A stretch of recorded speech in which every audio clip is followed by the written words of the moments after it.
The world feels on edge, doesn't it? We see the headlines, we hear the whispers, but what if the quiet preparations happening behind closed doors are more serious than we're being told? Hey everyone, welcome back to the channel. Today we're diving into a topic that's unsettling, but impossible to ignore. The growing risk of global conflict and why many experts are quietly preparing for the worst.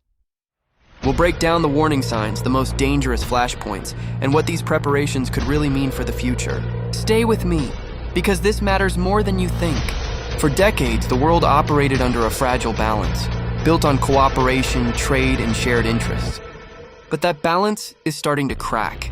We're seeing the return of great power competition. Global rules are being challenged, and the systems that once kept stability are under pressure. Think about it. Rising powers challenging established ones, old rivals becoming more aggressive, and alliances that are no longer as predictable as they once were. These aren't isolated events, they're connected, forming a much bigger and more unstable picture. And it's not just about military strength, it's economic. Supply chains are fragile, energy security is uncertain, and cyber warfare can disrupt entire nations without a single bullet fired. Are we really prepared for a world where everything can stop overnight? So where could things actually go wrong? There are several regions experts are watching closely. Eastern Europe remains tense with ongoing conflict and the risk of escalation. In the Indo-Pacific, tensions are rising around Taiwan, a region so critical that any conflict there would affect the entire global economy.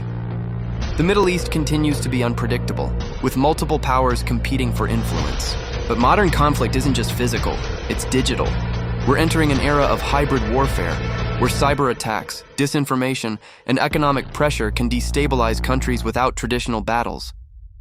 And that makes everything harder to control. Here's where things get uncomfortable. While the public focuses on headlines, governments are preparing quietly. Around the world, countries are increasing military spending, stockpiling critical resources, running large-scale war simulations, strengthening cyber defenses. Even nations that prefer neutrality are getting ready. Why? Because modern war doesn't come with a warning. By the time you realize what's happening, it's already begun. The next global conflict won't look like the past. No trenches, no clear front lines. Instead, it will be driven by technology. Artificial intelligence, autonomous drones, cyber weapons, space-based systems. A single cyber attack could shut down power grids, cripple banks, and paralyze entire countries. And the most dangerous part? You might not even know who launched it. How do you fight a war when you don't know who your enemy is? Wars don't just start with weapons. They often start with economic stress. Throughout history, major conflicts have followed periods of instability, when economies weaken and tensions rise.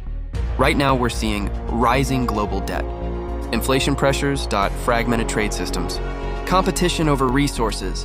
When nations feel economically trapped, they take risks, sometimes dangerous ones, because when options run out, conflict starts to look like a solution. Another major signal, the world is dividing again. Not officially, but strategically. Countries are choosing sides, building new alliances, reducing reliance on rivals. This slow separation is creating global blocks, similar to what we've seen before major conflicts in history. And once those lines are fully drawn, it only takes one spark to pull everyone in. The biggest danger isn't a planned war. It's a mistake, a miscalculation. One wrong decision at the wrong time. A missile detected too late. A cyber attack blamed on the wrong country. A confrontation that escalates too quickly. And suddenly, the world is in a war nobody actually intended to start. So, are we really heading toward World War III? The truth is, no one can say for sure.